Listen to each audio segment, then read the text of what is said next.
So a big question that we're facing now, and have been for quite a number of years now, are we at risk of a nuclear attack? Now, there's a bigger question that's probably actually more important than that, is the notion of permanently eliminating the possibility of a nuclear attack, eliminating the threat altogether. And I would like to make a case to you that over the years since we first developed atomic weaponry, until this very moment, we've actually lived in a dangerous nuclear world that's characterized by two phases, which I'm going to go through with you right now. First of all, we started off the nuclear age in 1945. The United States had developed a couple of atomic weapons through the Manhattan Project, and the idea was very straightforward. We would use the power of the atom to end the atrocities and the horror of this unending World War II that we had been involved in Europe and in the Pacific.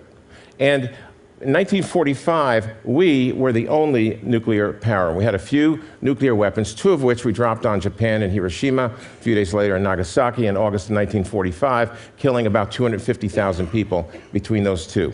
And for a few years, we were the only nuclear power on Earth. But by 1949, the Soviet Union had decided it was unacceptable to have us as the only nuclear power, and they began to match what the United States had developed. And from 1949 to 1985 was an extraordinary time of a buildup of a nuclear arsenal that no one could possibly have imagined back in the 1940s. So by 1985, each of those red bombs up here is equivalent of 1,000 warheads. The world had 65,000 nuclear warheads and 7 members of something that came to be known as the Nuclear Club. And it was an extraordinary time, and I'm going to go through some of the mentality that Americans and the rest of the world were experiencing. But I want to just point out to you that 95% of the nuclear weapons at any particular time since 1985 going forward, of course, were a part of the arsenals of the United States and the Soviet Union. After 1985, and before the breakup of the Soviet Union, we began to disarm from a nuclear point of view. We began to counter-proliferate. And we dropped the number of nuclear warheads in the world to about a total of 21,000. It's a very difficult number to deal with because what we've done is we've, quote-unquote, decommissioned some of the warheads. They're still probably usable. They could be recommissioned. But the way they count things, which is very complicated, we think we have about a third of the nuclear weapons we had before. But we also, in that period of time, added 2 more members to the Nuclear Club, Pakistan and North Korea. So we stand today with a still fully armed nuclear arsenal among many countries around the world, but a very different set of circumstances. So I'm going to talk about a nuclear threat story in 2 chapters. Chapter 1 is 1949 to 1991, when the Soviet Union broke up, and what we were dealing with at that point and through those years was a superpowers nuclear arms race. It was characterized by a nation versus nation, very fragile standoff. And basically, we lived for all those years, and some might argue that we still do, in a situation of being on the brink, literally, of an apocalyptic planetary calamity. It's incredible that we actually lived through all that. We were totally dependent during those years on this amazing acronym, which is MAD, stands for Mutually Assured Destruction. So it meant if you attacked us, we would attack you virtually simultaneously, and the end result would be a destruction of your country and mine. So the threat of my own destruction kept me from launching a nuclear attack on you. That's the way we live. And the danger of that, of course, is that a misreading of a radar screen could actually cause a counter-launch, even though the first country had not actually launched anything. During this Chapter 1, there was a high level of public awareness about the potential of nuclear catastrophe, and an indelible image was implanted in our collective minds that, in fact, a nuclear holocaust would be absolutely globally destructive and could, in some ways, mean the end of civilization as we know it. So this was Chapter 1. Now, the odd thing is that even though we knew that there would be that kind of civilization obliteration, we engaged in America in a series, in fact, in the Soviet Union, in a series of response planning. It was absolutely incredible. So premise 1 is we'd be destroying the world, and then premise 2 is why don't we get prepared for it? So what we what we offered ourselves was a collection of things. I'm just going to go skim through a few things just to jog your memories. If you were born after 1950, this is just consider this entertainment. Otherwise, it's memory lane. This was Bert the Turtle. A turtle by the name of Bert. When danger threatened him, he never got hurt. He knew just what to do. He ducked and covered.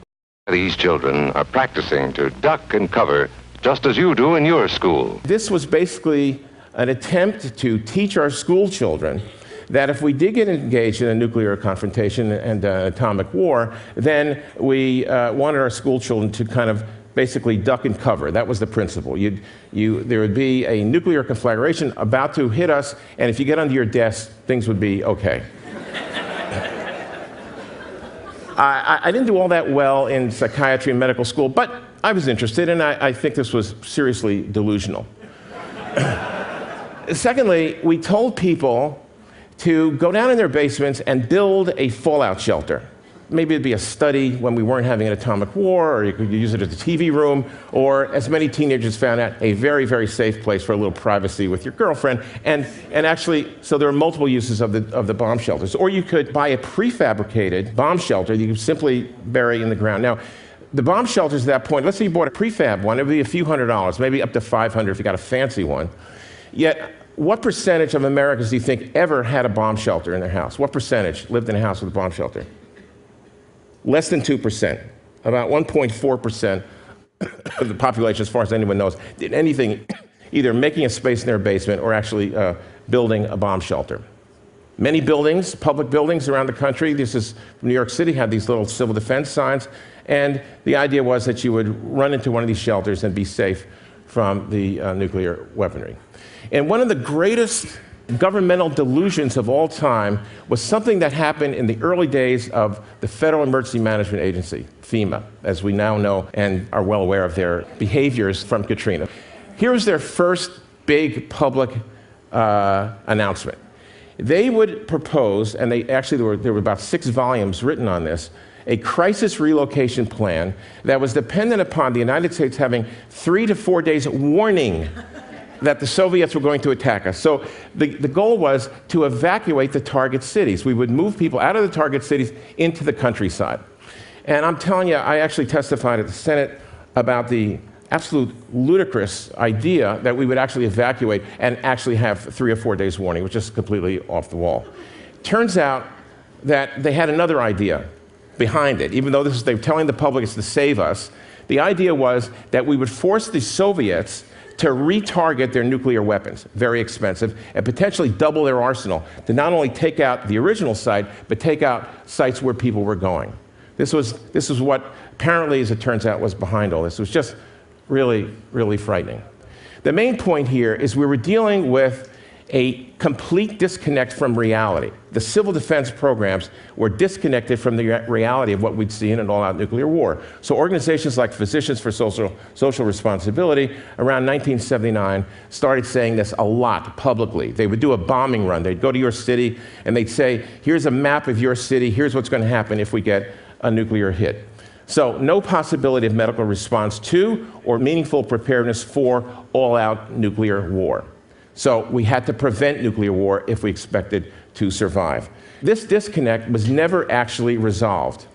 And what happened was, when we get into Chapter 2 of the nuclear threat era, which started back in 1945, Chapter 2 starts in 1991. When the Soviet Union broke up, we effectively lost that adversary as a potential attacker of the United States, for the most part. It's not completely gone. I'm going to come back to that. But from 1991, through the present time, emphasized by the attacks of 2001, the idea of an all-out nuclear war has diminished, and the idea of a single event act of nuclear terrorism is what we have instead. Although the scenario has changed very considerably, the fact is that we haven't changed our mental image of what a nuclear war means. I'm going to tell you what the implications of that are in just a second. So what is a nuclear terror threat? And there's 4 key ingredients to describing that. First thing is that the global nuclear weapons in the stockpiles that I showed you in those original maps happens to be not uniformly secure, and it's particularly not secure in the former Soviet Union, now in Russia. There are many, many sites where warheads are stored And in fact, lots of sites where fissionable materials like highly enriched uranium and plutonium are absolutely not safe. They're available to be bought, stolen, whatever. They're acquirable, let me put it that way. From 1993 to 2006, the International Atomic Energy Agency documented 175 cases of nuclear theft, 18 of which involved highly enriched uranium or plutonium, the key ingredients to make a nuclear weapon. The global stockpile of highly enriched uranium is about 1,300 at the low end to about 2,100 metric tons. More than 100 megatons of this is stored in particularly insecure Russian facilities. How much of that do you think it would take to actually build a 10-kiloton bomb? Well, you need about 75 pounds of it. So what I'd like to show you is what it would take to hold 75 pounds of highly enriched uranium.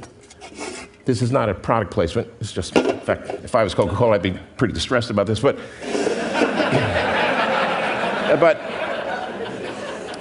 basically, this is it. This is what you would need to steal or buy out of that 100 metric ton stockpile that's relatively insecure to create the type of bomb that was used in Hiroshima. Now, you might want to look at plutonium as another fissionable material that you might use in a bomb. That you'd need 10 to 13 pounds of plutonium. Now, plutonium, 10 to 13 pounds, this is enough plutonium to create a Nagasaki-size atomic weapon. Now, this situation already, I don't really like thinking about this, although somehow I got myself a job where I have to think about it. So the point is that we're very, very insecure in terms of developing this material. The second thing is, what about the know-how? And there's a lot of controversy about whether terror organizations have the know-how to actually make a nuclear weapon. Well, there's a lot of know-how out there. There's an unbelievable amount of know-how out there. There's detailed information how to assemble a nuclear weapon from parts. There's books about how to build a nuclear bomb. There are plans for how to create a terror farm where you could actually manufacture and develop all the components and assemble it. All of this information is relatively available. If you have an undergraduate degree in physics, I would suggest, although I don't, so maybe it's not even true, but something close to that would allow you, with the information that's currently available, to actually build a nuclear weapon. The third element of the nuclear terror threat is that who would actually do such a thing? Well, what we're seeing now is a level of terrorism that involves individuals who are highly organized. They are very dedicated and committed. They are stateless. Somebody once said, Al-Qaeda does not have a return address. So if they attacked us with a nuclear weapon, what's the response? And to whom is the response? And they're retaliation proof. Since there's no real retribution possible that would make any difference, since there are people willing to actually give up their lives in order to do a lot of damage to us, it becomes apparent that the whole notion of this mutually assured destruction would not work. Here's Suleiman Abu Ghaith, and Suleiman was a key lieutenant of Osama bin Laden. He wrote many, many times statements to this effect: we have the right to kill 4 million Americans, 2 million of whom should be children. And we don't have to go overseas to find people willing to do harm for whatever their reasons. McVeigh and Nichols and the Oklahoma City attack in the 1990s was a good example of homegrown terrorists. What if they had gotten their hands on a nuclear weapon? The fourth element is that the high-value U.S. targets are accessible, soft, and plentiful. This would be a talk for another day, but the level of preparedness that the United States has achieved since 9/11 of 2001 is unbelievably inadequate. What you saw after Katrina is a very good indicator of how little prepared the United States is for any kind of major attack. 7 million shipped cargo containers come into the United States every year. 5 to 7% only are inspected. 5 to 7%. This is Alexander Lebed, who was a general that worked with Yeltsin, who talked about and presented to Congress this idea that the Russians had developed these suitcase bombs. They were very low yield, 0.1 to 1 kiloton. Hiroshima was around 13 kilotons, but enough to do an unbelievable amount of damage. And Lebed came to the United States and told us that many, many more than 80 of the suitcase bombs were actually not accountable. And they look like this. They're basically very simple arrangements. You put the elements into a suitcase, it becomes very portable. The suitcase can be conveniently dropped in your trunk of your car. You take it wherever you want to take it, and you can detonate it. You don't want to build a suitcase bomb, and you happen to get one of those insecure nuclear warheads that exist. This is the size of the little boy bomb that was dropped on Hiroshima. It was 9.8 feet long, weighed 8,800 pounds. You go down to your local rent-a-truck, and for $50 or so, you rent a truck that's got the right capacity, and you take your bomb, you put it in the truck, and you're ready to go. It could happen, but what it would mean and who would survive? You can't get an exact number for that kind of probability, but what I'm trying to say is that we have all the elements of that happening. Anybody who dismisses the thought of a nuclear weapon being used by a terrorist is kidding themselves. I think there's a lot of people in the intelligence community, and a lot of people who deal with this work in general, think it's almost inevitable unless we do certain things to really try to defuse the risk, like better interdiction, better prevention, better fixing, better screening of cargo containers that are coming into the country and so forth. There's a lot that can be done to make us a lot safer. At this particular moment, we actually could end up seeing a nuclear detonation in one of our cities. I don't think we would see an all-out nuclear war anytime soon, although even that is not completely off the table. There's still enough nuclear weapons in the arsenals of the superpowers to destroy the Earth many, many times over. There are flashpoints in India and Pakistan, in the Middle East, in North Korea, and other places where the use of nuclear weapons, while initially locally, could very rapidly go into a situation where we'd be facing all-out nuclear war. It's very unsettling. Here we go. Okay, I'm back in my truck, and we drove over the Brooklyn Bridge. We're coming down, and we bring that truck that you just saw somewhere in here in the financial district.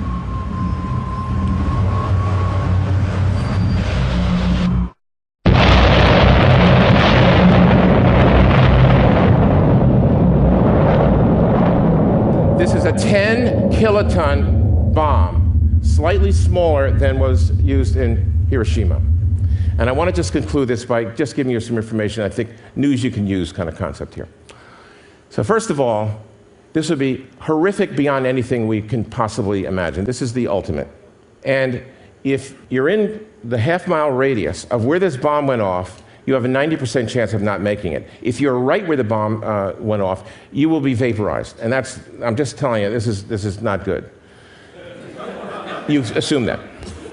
2-mile radius, you have a 50% chance of being killed, and up to about 8 miles away, I'm talking about killed instantly, somewhere between a 10 and 20% chance of getting killed. The thing about this is that the experience of the nuclear detonation is, first of all, tens of millions of degrees Fahrenheit at the core here where it goes off, and an extraordinary amount of energy in the form of heat, acute radiation, and blast effects. An enormous hurricane-like wind, and destruction of buildings almost totally within this yellow circle here. And what I'm going to focus on as I come to the conclusion here is that what happens to you if you're in here? Well, if we're talking about the old days of an all-out nuclear attack, you up here are as dead as the people here. So it was a moot point. My point now, though, is that there's a lot that we could do for you who are in here if you've survived the initial blast. You have, when the blast goes off, and by the way, if it ever comes up, don't look at it. If you look at it, you're going to be blind either temporarily or permanently. So if there's any way that you can avoid, like avert your eyes, that would be a good thing.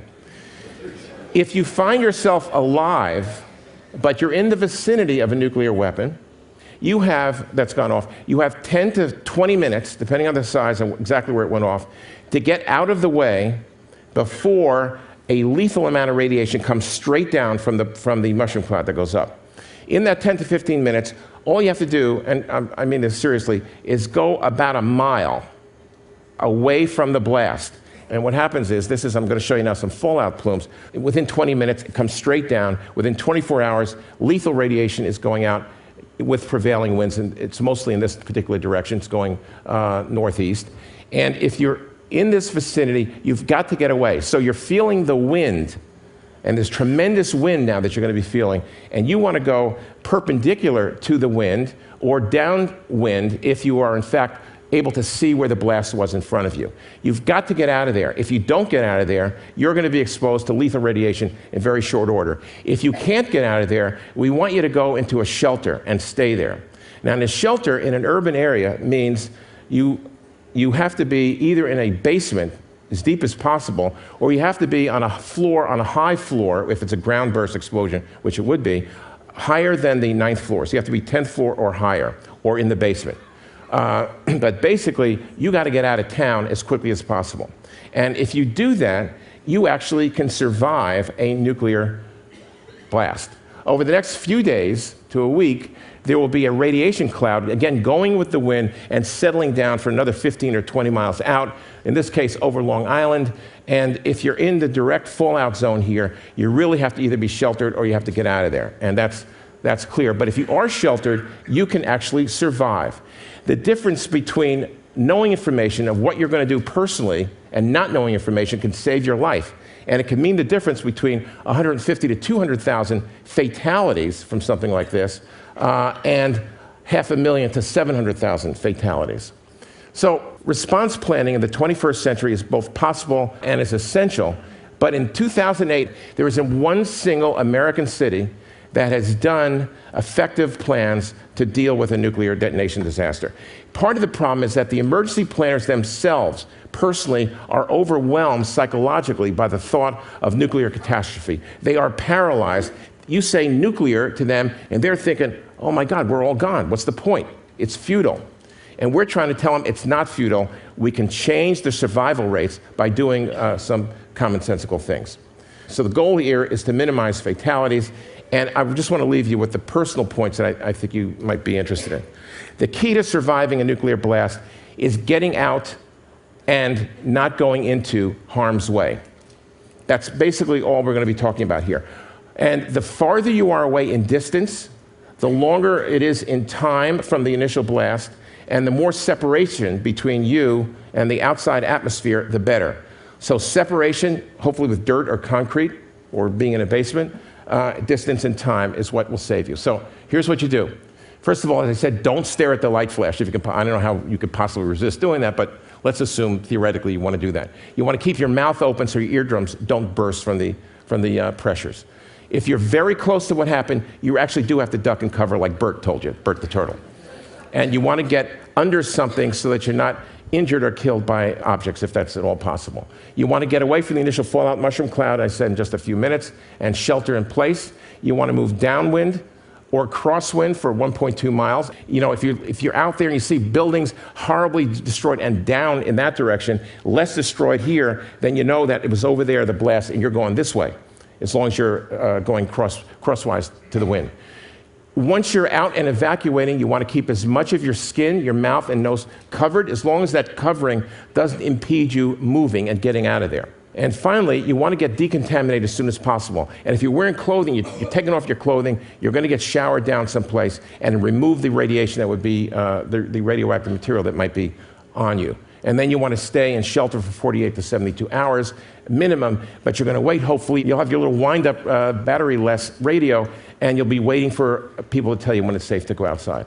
That's what you need to do. In conclusion, nuclear war is less likely than before, but by no means out of the question, and it's not survivable. Nuclear terrorism is possible, maybe probable, but is survivable. And this is Jack Geiger, who's one of the heroes of the U.S. Public health community, and Jack said, the only way to deal with nuclear anything, whether it's war or terrorism, is abolition of nuclear weapons. And you want something to work on once you fix global warming, I urge you to think about the fact that we have to do something about this unacceptable, inhumane reality of nuclear weapons in our world. Now, this is my favorite civil defense slide, and I don't want to be indelicate, but he's no longer in office, we don't really care, okay. This was sent to me by somebody who is an aficionado of civil defense procedures. But the fact of the matter is that America's gone through a very hard time. We've not been focused. We've not done what we had to do. And now we're facing the potential of bad hell on earth. Thank you.